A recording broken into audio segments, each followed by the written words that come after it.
नमस्कार, मैं हूं कुंदन और आप देख रहे हैं फर्स्ट झारखंड। प्रधानमंत्री मोदी के द्वारा जिस तरीके से विपक्षी एकता की पार्टी इंडिया को जिस तरीके से ईस्ट इंडिया कंपनी और जो विभिन्न जो संगठन है उस वैसे संगठन जो रिस्ट्रिक्टेड है वैसे संगठन से तुलना करने के बाद जो है राजनीति बहुत ही गर्म हो गई है।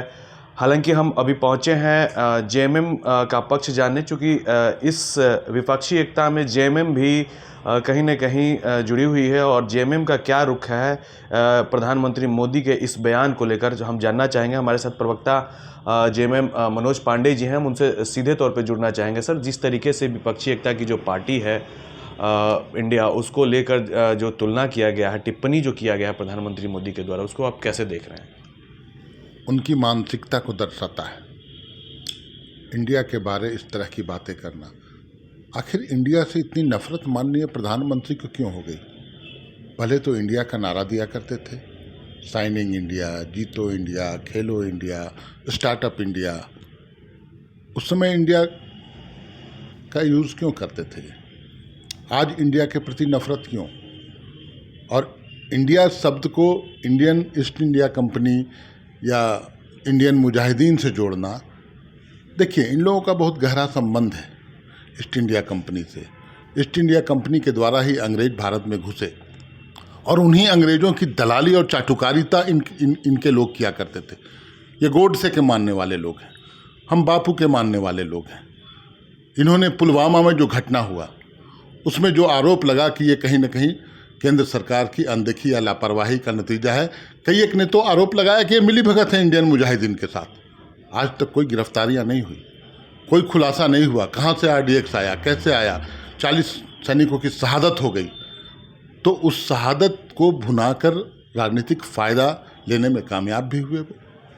तो ये किसी भी हद तक जा सकते हैं, इंडियन मुजाहिदीन के साथ मिले हुए हैं ये लोग, ऐसा आरोप भी उन लोगों पर लगता है। इसलिए इंडियन मुजाहिदीन याद आता है उनको।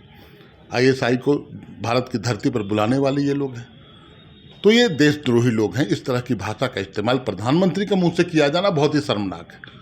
आप अपने देश को अपमानित कर रहे हैं, इंडिया को अपमानित कर रहे हैं।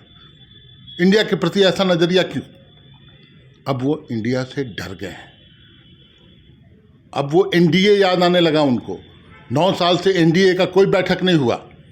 जैसे पटना में बैठक हुई, उसके बाद बेंगलोर के बैठक में इंडिया नाम आया, इनको एनडीए की याद आ गई। अभी 24 दल का गठबंधन है इंडिया का, ये 38 दल का गठबंधन कर लिए। बयान देते थे बयानवीर, मैं अकेला सब पर भारी, 38 लोगों को साथ लेकर क्यों आए? ये दर्शाता है कितने डरे हुए हैं, सहमे हुए हैं ये लोग। इनको एहसास हो गया है कि दिल्ली की गद्दी इस बार भारत की जनता हमसे छीन लेगी। इंडिया जाग चुका है और इंडिया जीतेगा। कल की कैबिनेट पे चर्चा हम करना चाहेंगे। भाजपा का यह आरोप लग रहा है कि जिस तरीके से रघुवर सरकार के तत्कालीन 5 मंत्रियों के ऊपर जो पीर दर्ज करने का जो प्रस्ताव लाया गया है, उसको लेकर वो बदले की भावना बता रहे हैं। इसमें बदले की भावना क्या है? आपको लूट की छूट दी जाएगी क्या? मंत्री रहते आपने जो धन अर्जित किया, आपने अपने हलफनामे में दिया है, वो साक्ष्य है, डॉक्यूमेंट्स हैं। मंत्री रहते आपकी आमदनी में इतना इजाफा कैसे हो गया, बताना तो पड़ेगा। और उसी के लिए जांच एसीबी करेगी, कानून के तहत जांच होगा। अगर आप निर्दोष हैं, पाक साफ हैं, भ्रष्टाचारी नहीं हैं, जैसा कि आरोप लग रहा है भ्रष्टाचारी जनता पार्टी के मंत्री, भ्रष्टाचार का आरोप है, तो आप अपना डिफेंड करिए, अपना पक्ष रखिए। घबराते क्यों हैं? हमारे नेता को तो आपने संवैधानिक संस्थाओं का दुरुपयोग करके बहुत परेशान और प्रताड़ित किया, लेकिन सत्य परेशान हो सकता है, पराजित नहीं हो सकता। आज माननीय मुख्यमंत्री के साथ ये चीज़ चरितार्थ हो रही। लेकिन ये लोग जिन पर भ्रष्टाचार के आरोप हैं, साक्ष्य हैं, कई एक डॉक्यूमेंट्स हैं, अदालत में मामला भी लंबित है। ऐसे में जांच तो स्वाभाविक बनता है और जांच होगा, दूध का दूध पानी का पानी होगा। ये लोग भ्रष्टाचारी हैं, मुझे उम्मीद है इनको सजा भी मिलेगी। एक अंतिम सवाल है कि जेएमएम का घर जो है संथाल वोट बैंक का दृष्टिकोण से अगर देखा जाए तो संथाल माना जाता है, वहाँ पे सिंध लगाने की कवायद जो है चल रही है। बीजेपी के सरकार बनेगी तो एनआरसी लाने की बात बाबूलाल मरांडी के द्वारा। देखिए, बाबूलाल मरांडी मुझे लगता है एनआरसी का फुल फॉर्म नहीं बता पाएंगे। एनआरसी का पहली बार हम लोगों ने इसका नाम सुना आसाम के चुनाव में, आपको याद होगा, आज से 5 साल पहले। क्या हुआ? आसाम में एनआरसी लागू हुआ। एनआरसी के तहत एक व्यक्ति भी राज्य के बाहर गया, घुसपैठियों की पहचान हुई। ये सब एक जुमला है, शिगुफा है। भारतीय जुमला पार्टी जुमला के लिए मशहूर है। इस तरह के जुमले का इस्तेमाल करके वो वोटों का ध्रुवीकरण करना चाहती है, जिसमें सफल नहीं हो पाएंगे। तो वही एनआरसी अब शुरू हो गया इनका, और कोई मुद्दा है नहीं। भ्रष्टाचार के आरोप इन पर लगते हैं। घुसपैठ की बात होती है तो घुसपैठ तो मामला केंद्र सरकार का है। अंतर्राष्ट्रीय सीमाओं को कैसे सुरक्षित किया जाए, ये तो आपकी जिम्मेवारी है। घुसपैठ ना हो, हम लोग भी चाहते हैं, लेकिन इसका जिम्मेवारी तो केंद्र सरकार की है। केंद्र सरकार को इसमें व्यवस्था करनी होगी। लेकिन एनआरसी, सीए, अभी एक नया यूसीसी शुरू हुआ है, ये सब संविधान की मूल भावनाओं के विपरीत की बातें हैं। ये कभी लागू नहीं होंगी, हो भी नहीं पाएंगी। इनको भी लागू नहीं करना, ये जानते हैं लागू नहीं हो पाएगा। लेकिन सिर्फ एक जुमला फेंक कर, इस तरह की बातें करके, जनता को दिग्भ्रमित करके वोट की राजनीति करने की मंशा है, इससे ज़्यादा कुछ नहीं। गवर्नर साहब बोले हैं कि बांग्लादेशी घुसपैठ का जो है समस्या कहीं ना कहीं वातावरण चेंज कर रही है।